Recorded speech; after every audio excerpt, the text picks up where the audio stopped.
Good afternoon and welcome this afternoon to Trading Index Options, another great webcast from Schwab Coaching. My name is Ben Watson. I'm an education coach and senior manager here at Charles Schwab. I'm joined out there in the chat by my good friend Connie Hill. She's a 20-plus year veteran in the financial markets. We're all here to help keep this discussion going and be a part of the conversation. Thank you for being here, whether you're here in the live version or the recorded version. We appreciate you being a part of this process. If you're here in the live version, be a part of that conversation by asking questions. If you're here in the recorded version, and we do record this webcast and it is archived, and we do have a playlist for this webcast, leave us a comment in the comment section. We'll get back to you as quickly as we can. Boy, I'll tell you what, volatility is a thing today. So is market movement. And we have the resolution to the FOMC question, at least today so far, and we'll see how that's playing out. We'll also see how the market is moving. We've got our 14 days till expiration, 7 days till expiration strategy example that we've been talking about for a while. And I want to talk a little bit about a volatility-based spread on a volatility-based instrument. We'll see what that looks like here in just a moment. All right, let's take a look at what's going on, and we'll do that as we take care of a couple of quick housekeeping items. Remember that everything we talk about simply is for illustrative and educational purposes only. It is not any kind of a recommendation or advice or recommendation of a particular strategy or security. When we talk about equity and index options, remember that those products are leveraged products that carry a high level of risk. They're not suitable for all investors. Make sure that you're aware of the characteristics and risks of standardized options before considering any option transaction. Remember that past performance is no guarantee of future results. Dividends are not guaranteed in equities. We'll talk about all of those things as we get into this discussion. Remember, if you're going to consider any option strategy, read the characteristics and risks of standardized options so you've got those in mind. One thing to remember, the primary discussion that we're going to have in this webcast is around European style index options, which are cash settled, which means that they don't settle to an equity long or short position. They settle to cash. And being European style, that means that they typically cannot be exercised until expiration, which means that if you are short an index option that is European style, there is not that risk of early assignment. However, anytime you are short an American style option, there's the possibility of early assignment.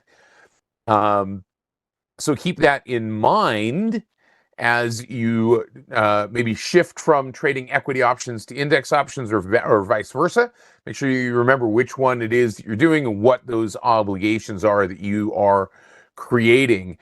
There's a lot of different ways to look at the market: technical analysis, probability analysis, fundamental analysis. All of those are theoretical. None of those are guaranteed. We're going to be using the Thinkorswim desktop software platform today. That is a great learning environment. It is not a guarantee of future success out there in the real world. So keep those things in mind. There are certain things that the paper money platform does not do that a live trading platform will do. One of those is it will not facilitate the early assignment of short options. We don't have to worry about that if we're trading European style index options, however. So something to consider. And we'll talk about stop orders as a possibility.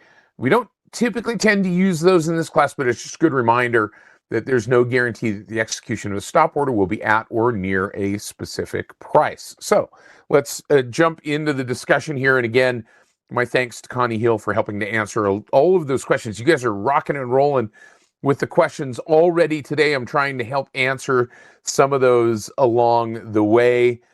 And let's take a look at what's going on, first of all, in the SPX, the NASDAQ, and the Russell 2000 indexes. And that'll give us a sense of kind of where the market is.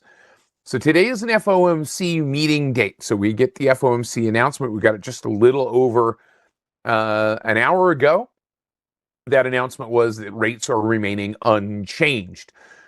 The market had hope, and certainly hope springs eternal in the hearts of the market that there was going to be perhaps a rate cut given the hot PPI print this morning, given rising oil prices, given stagnating labor issues, that there might be a bit more of a dovish Fed, and we might see a rate cut. Now those rate cut expectations really don't start materializing until we get out to the perhaps September meeting, maybe even a little bit further, maybe even to December, before there's a really statistically significant increase in the expectations for a rate cut.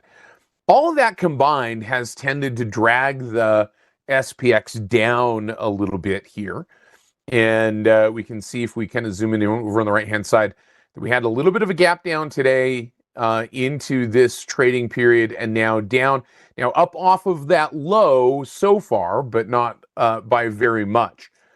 And currently down almost a full percent on the SPX. If we take a look at the NASDAQ, down not quite the same percentage, and maybe a little bit more of a kind of shift from a little bit of upward movement into some downward movement here. Both of these indexes kind of sitting down near their 200 period simple moving averages.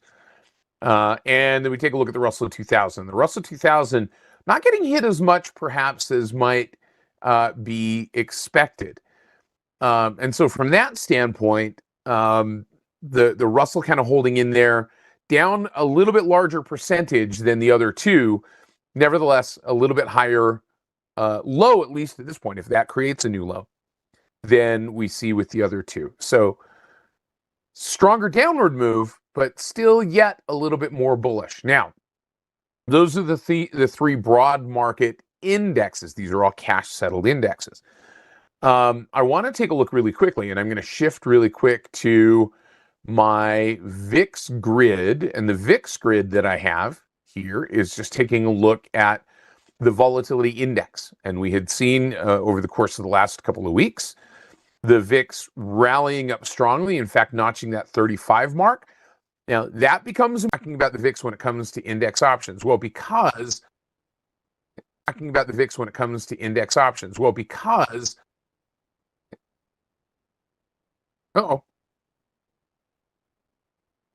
okay.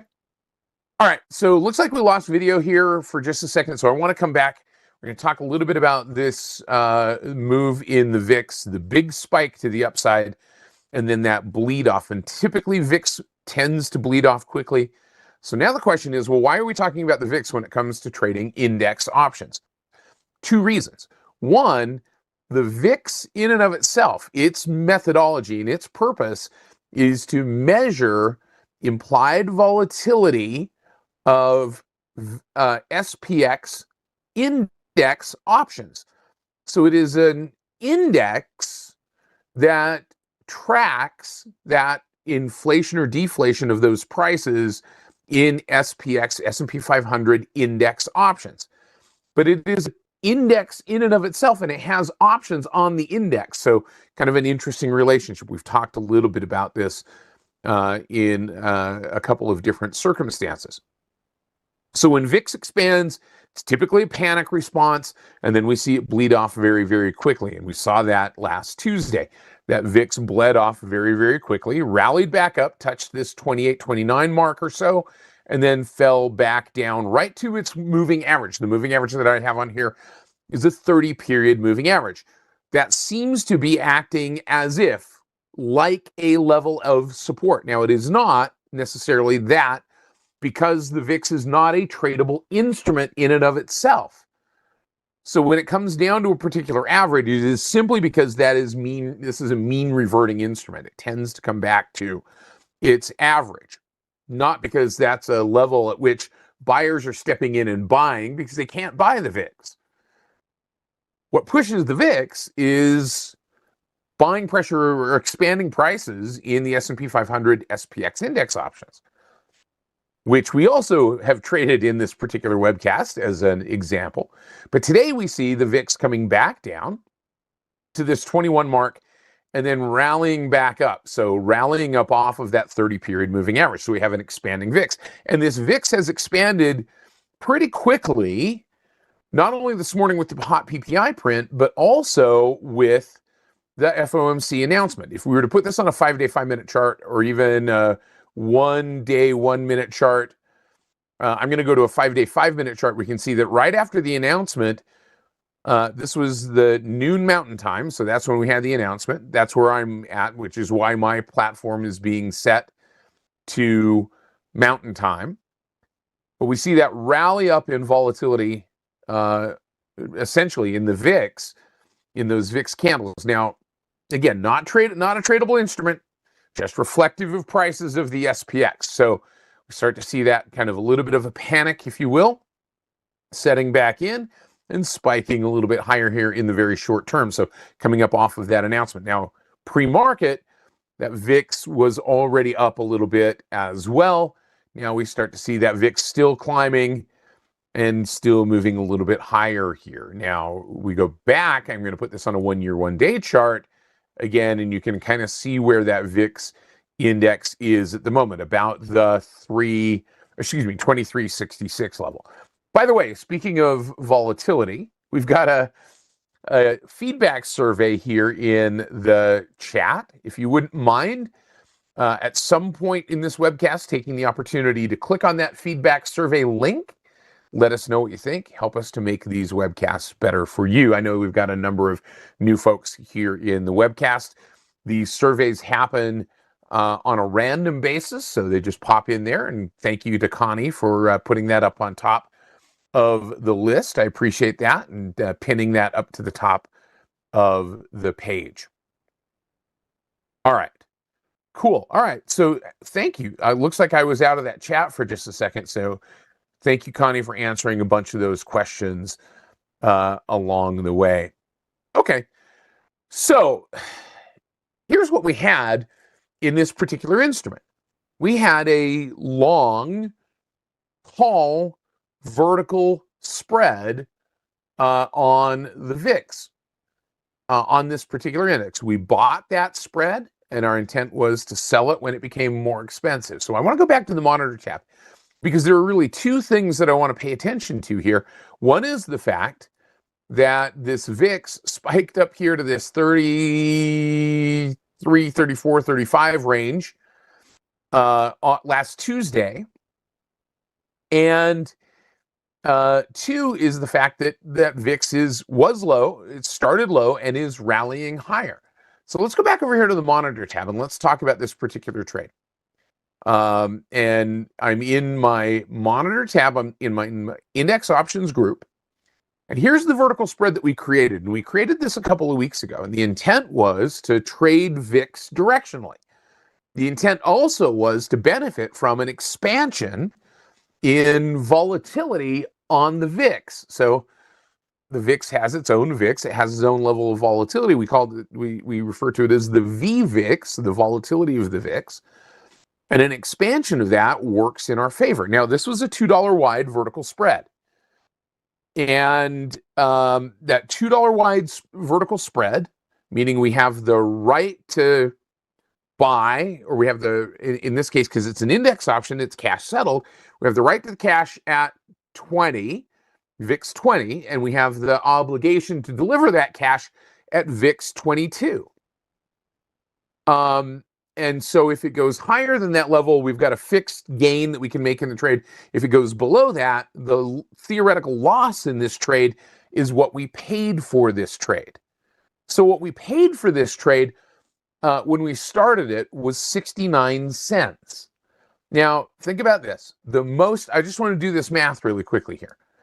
Let me grab my calculator. And I want to do this math.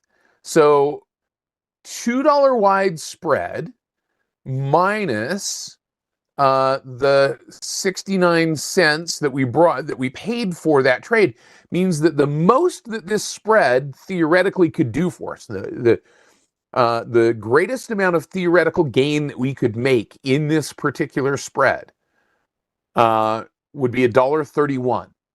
And that would take into account that premium that we paid, that 69 cents that we paid for the spread. That's how a long vertical spread works.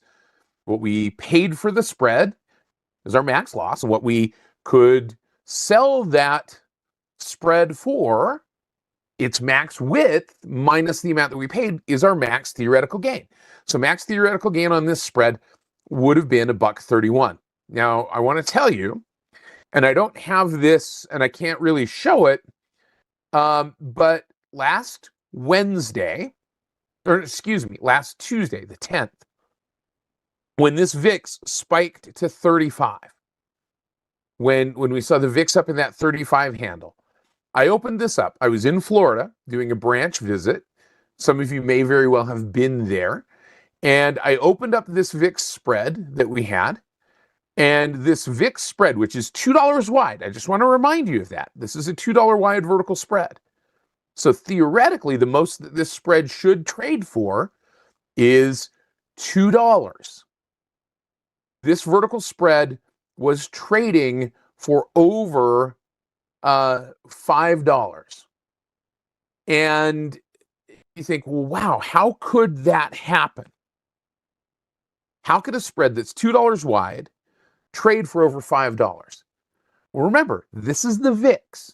And so we had not only an expansion of volatility significantly. I mean, this made a very big move, number one. Number two, here's what happens. Volatility expanded as well. So the bid-ask spread for these options widened out, and where this spread was trading was significantly higher because of that expansion, that quick expansion of volatility. The way that this spread was trading was significantly higher. In fact, a little more than double what the width of the spread was.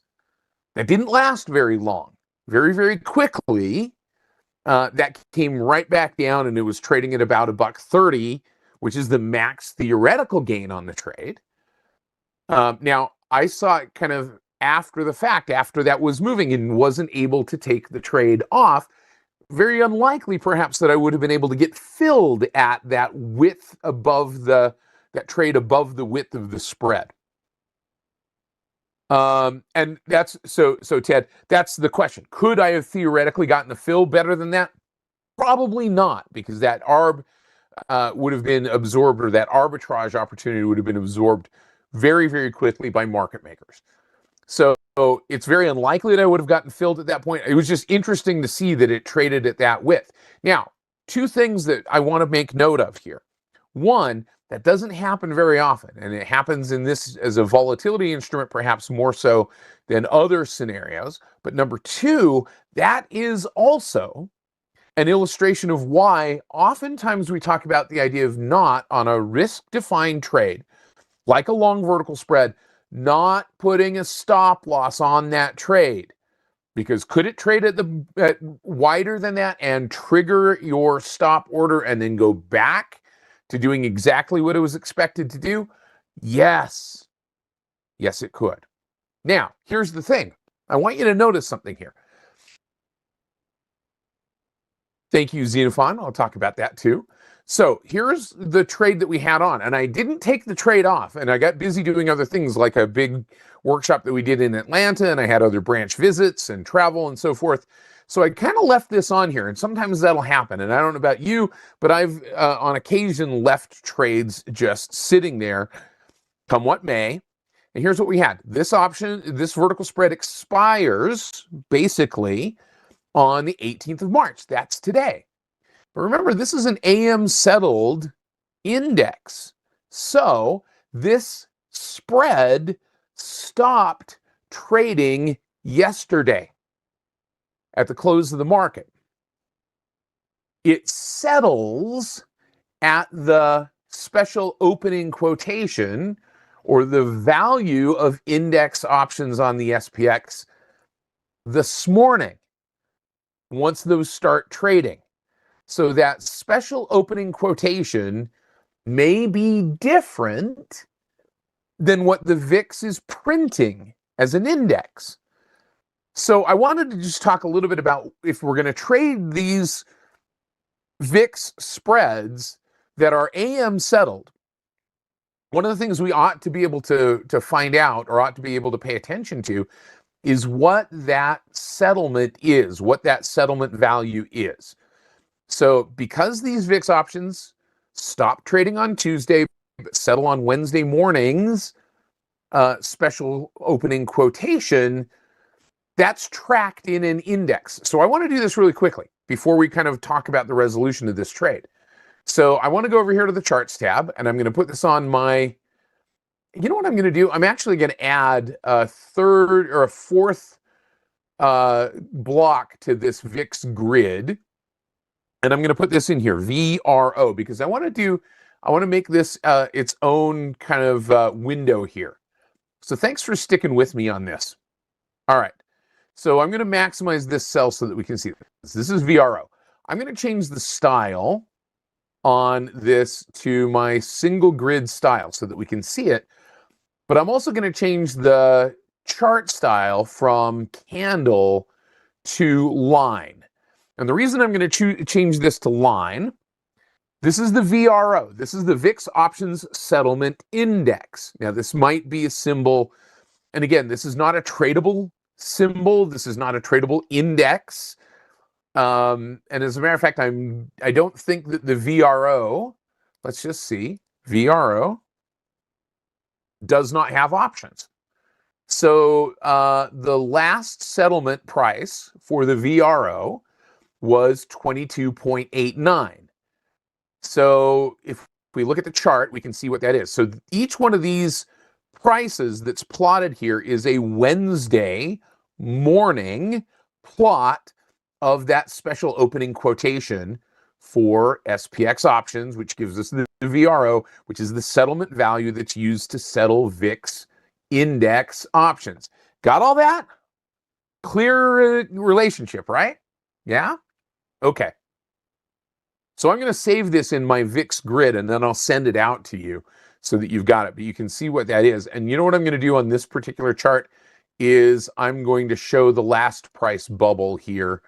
Click on apply, and okay, so that we can see it. 22.89 was the settlement value. So now we can go back and we can say, all right, what got us to our settlement value? Because it stopped trading and it settled at that price. And what we made on this trade, which was $39.50 in this spread against the 69 or so against the what we paid for it, was based on that settlement value of the VIX at 22.89. So this VIX index and that VRO, the special opening quotation, was 89 cents above our short strike, which is exactly where we wanted it to be.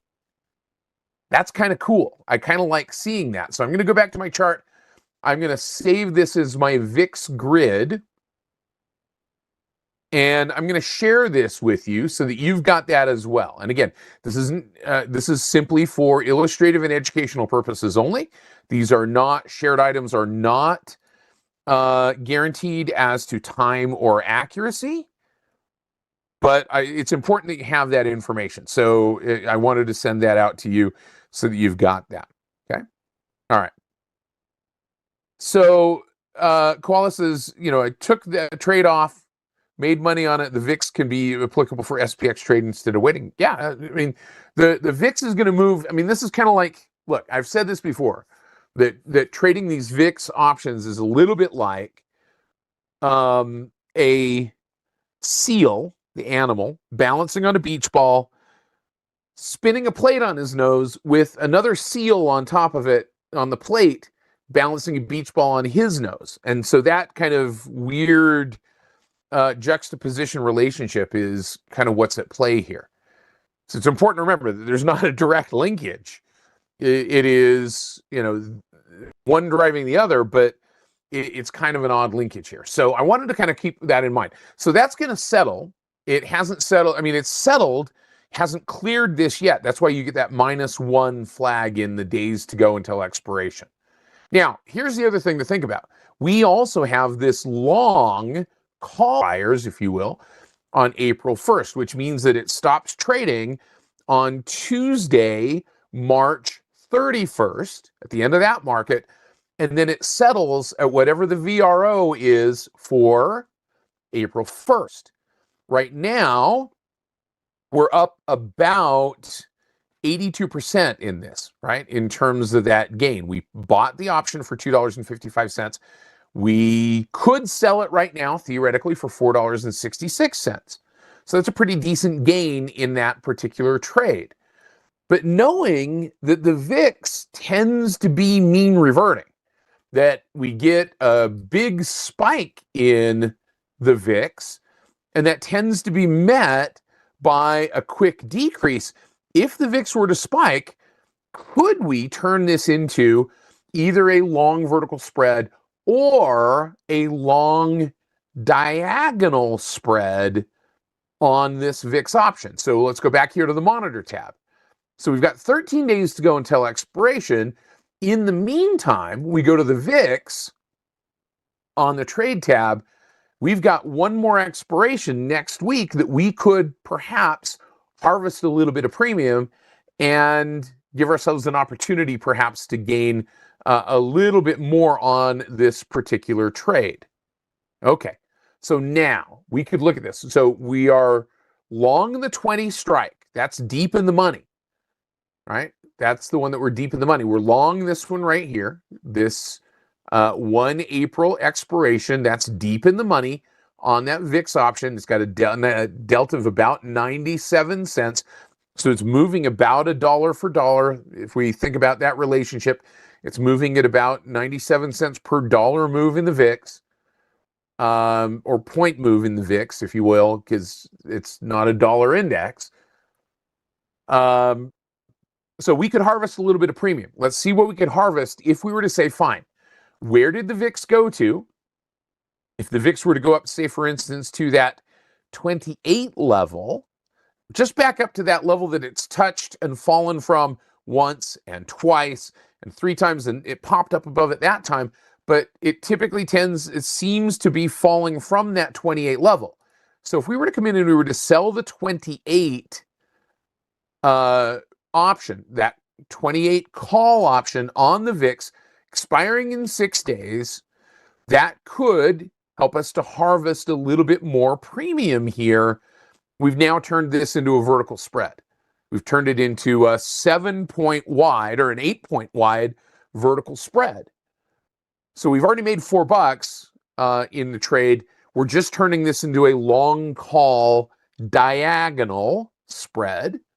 If we wanted to, we could take this out to the 13 April and we could sell that 28. We're going to bring in a little bit more premium, and now what we've turned that into is a long call vertical spread.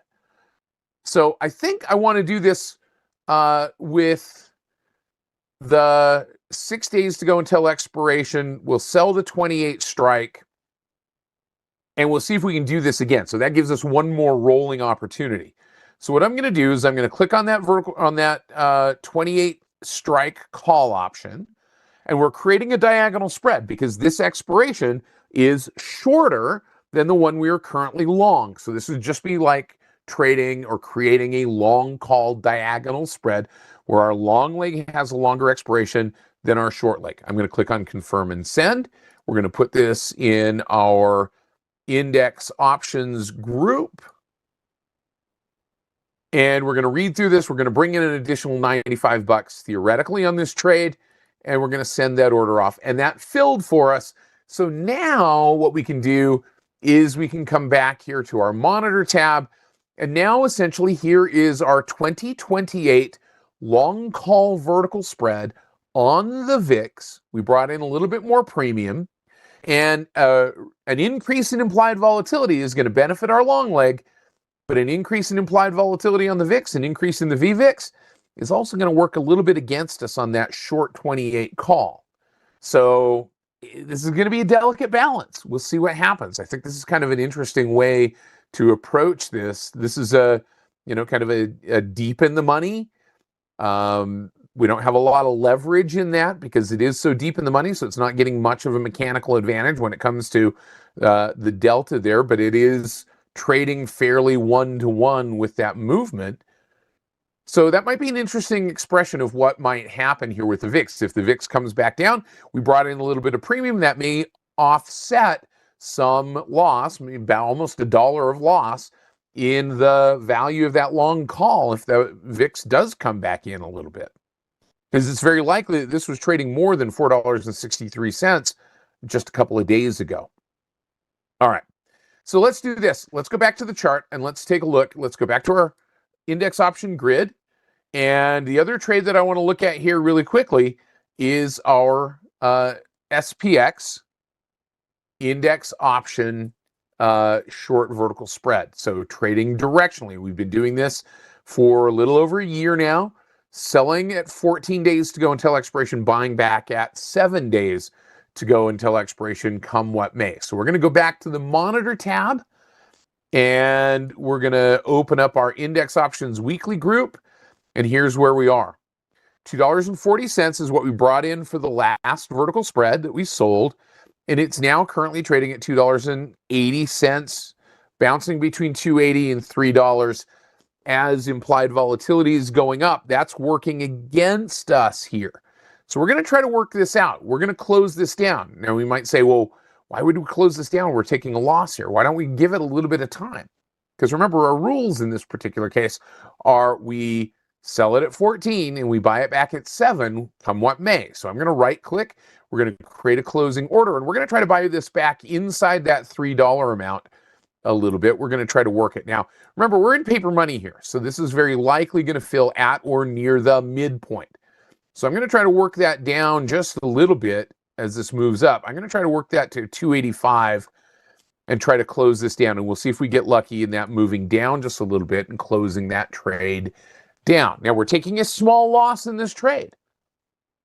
Not very large, but that's okay. Sometimes we'll take a small loss in this particular trade.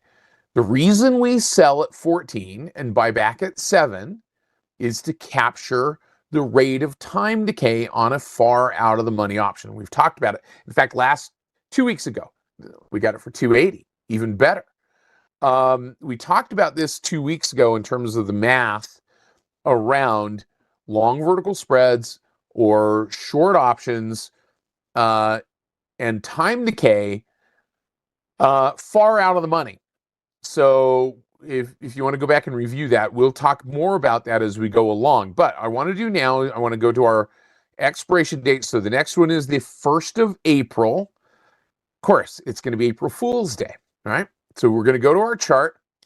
And on the left-hand side of the chart, I have my 1-year daily chart. Right-hand side, I have a 3-month daily. My directional choice is based on where the price of the index is relative to the 200 period moving average. 200 period moving average. If we're above the 200 period moving average, which we currently are, then we sell a put spread. If it's below the 200 period moving average, then we sell a call spread. So in this case, even though it's close, we are still above the 200 period moving average. So we're going to be looking at selling a put spread, which is bullish because we could get a bounce up off of there. And Ted, great. I'm glad that you're adapting this and modifying. Please do. Because this is not gospel, nor is it set in stone. This is simply a matter of building some consistency. Now, somebody asked the question about this probability of expiring cone, which is over on the right-hand side. Probability of expiring cone is simply a dynamic expression of one standard deviation movement in the SPX based on implied volatility. Where is one standard deviation at a particular period of time? So I'm going to take my time hack, I'm going to activate it, and I'm going to drag it out here to 4-1. And I'm going to set that line in place. That's on 4-1. Okay. So what that means is where these lines cross is one standard deviation on April 1st. So I'm going to take my line tool and I'm just going to draw where that crossover is. 63.40 is where I see that crossover happening. Now, one of the things that I notice is 1, we're further away. That's higher implied volatility. 2, we're a lot lower than the last one. That's because the index has come down. And so the width of that probability of expiring cone has increased because of implied volatility. So we're going to be looking at selling at the 63.40 strike. So we're going to go to the trade tab. We're going to open up the SPX options for the 1st of April. And I'm going to add a bunch of strikes here. I'm going to probably have to add 130 strikes. And we're going to go to the 63.40 right there, 63.40. It's about the 18-cent delta. It's got a fair amount of extrinsic value. So we're going to sell the 63.40 and we're going to buy the 63.20. We're going to keep it 20 points wide, which is what we've been doing consistently. 20 points wide. We're going to bring in about $2.70 of credit for selling this spread. And then we're going to look at taking it off, buying it back 7 days from now when we come back together. And we're going to take that trade off and we're going to do another one. So selling it at 14 days, buying it back at 7, come what may. So we'll see if we can get a little bit more than that. We'll see if we can get 290. I'm going to click on confirm and send. I'm going to read through this order. I'm going to put this in my index options group, weekly group, and we're going to try to get a little bit more. Now, the max theoretical loss is high, but this is a very high probability trade. In fact, it's about a 17% probability that it's going to be in the money at expiration, which means that it's going to be over an 80% probability that it's going to be out of the money at expiration. Doesn't mean that we couldn't. So Andy says, well, why not sell 2 at 63.30? You could, absolutely. We've established this process to build consistency. There are benefits and challenges to doing wider spreads, narrower spreads, selling at different levels, bringing in less premium, bringing in more premium in terms of the benefit. But we're trying to hit kind of a sweet spot here. We're always trying to find that balance. So what I'm going to do now is I'm going to fire that order off. We're going to see if we can work that a little bit. We'll see if we can get that to fill. We might have to bump it because I was talking for a little bit. We'll see if that order will fill. Yeah, and it did. We sold it for 290. Cool, even better. We got a little bit more for it, which is fine. I'm okay with that. So here it is. We sold it for 290. It's already kind of collapsed a little bit to 280. That's the width of the bid-ask spread on both sides of that trade. We've got 2 legs here to go. And so we're going to monitor that as it goes along. And we're not going to put a stop on it because of those things that we saw, like with that VIX spread, the volatility could increase and could kick us out on a stop. We're not going to manage this early. We're going to just simply keep it in place until next week when we're going to look at taking it off come what may, so that we get a sense of what has happened. So a lot of things could happen between now and then. The VIX could increase, volatility could increase again, in which case that would benefit our other spread, right? And in this case, the VIX rising might work against us. Time is going to pass. We know that. And we know that that's going to happen, and it's going to happen quickly because we're so far out of the money. And the VIX or the index itself could move back up. Now, if the index moves down and volatility goes up, which is a possibility, that's kind of a double whammy against us. So we could theoretically take that maximum loss in the trade. That is entirely a possibility, and we've got to be willing to take that. Dagan asks the question, are these good for /MES or XSP? So other instruments, now you could for sure, but again, that's a trader's choice. Here's the thing to think about. This is a short put vertical spread. There is the potential for early assignment if it is not a European style instrument. So if the options are American style, there's that possibility for early assignment. Is it likely to happen? Probably not. Could it happen?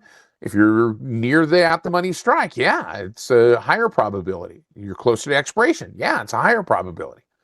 So just kind of keep that in mind. One of the reasons why we're doing this on an index option spread is because we don't have that potential for early assignment. So that's what we've done so far. I just want to kind of look through this scenario here. We've got our VIX options. We've got our long call VIX spread that we turn, or long call that we on VIX that we turned into a long call diagonal by selling the 25 March expiration, which gives us a roll opportunity. And we still are waiting the clearing of this. So this settled this morning. Remember, we looked at that the VRO print to give us an idea of where this was going to sell. I just want to do one thing really quickly. Now that we've put those trades together, before we go, this is not a new example. I'm not going to go deep in the weeds here. I just want to go back to that VIX grid because I wanted to look at something really quick. So our VRO print this morning was 2289. I want to come back over here to the VIX and see what our opening print was on the VIX today. Opening on the print on the VIX today was 2151. You can see that up on that top right. It's going to be right here. So I hover my cursor over today's VIX candle. The opening price for the VIX today was 2151. The VRO print was 2289. So since that vertical spread that we had on settles based on the value of the VRO, that put our spread in the money. So we benefited in this particular case. But there might be a circumstance where the VRO is less volatile than the price of the VIX itself, what the VIX might be. That doesn't happen very often. The VIX tends to be a little bit more volatile, especially at the open, and then settles down a little bit. So just a couple of things, a couple of nuances to pay attention to in this relationship. So it is entirely common for the VRO to be different from the VIX spot price at the time of the open, because that VRO is based on those actual opening trade prices of SPX options rather than just those midpoint quotes. All right. So how do I decide to use the top or bottom curve of the cone? The cone of Dunshire, the cone of silence in that index grid? It depends on our direction. So if we're selling a put spread, I'm going to use the bottom side. If I'm selling a call spread, I'm going to use the top side. So that's how we decide whether we're using the top or the bottom of that curve. A couple of things real quick. If you want to learn a little bit more about what we've been talking about, pop on over here to the Trader Talks webcast page. When you do that, click on this subscribe button right here. But you can type in here VIX index options. And you're going to see my playlist for trading index options, low VIX index options, trading volatility directionally, which we did last week or 2 weeks ago. So you've got a lot of resources here to learn more. And that's a great place to go. This is a great archive of webcast information. I urge you to check that out. I also urge you to fill out that feedback survey if you wouldn't mind. You can also follow me and Connie on social media. I'm at Ben Watson CS on X, formerly known as Twitter. Connie is at Connie Hill CS. Guys, thanks very much for being here. My thanks to our great production staff and our great reviewers for helping out. And of course, my thanks to Connie for answering all of your questions today. Have a great day, everybody. We'll see you soon. Take care, everybody. Bye-bye.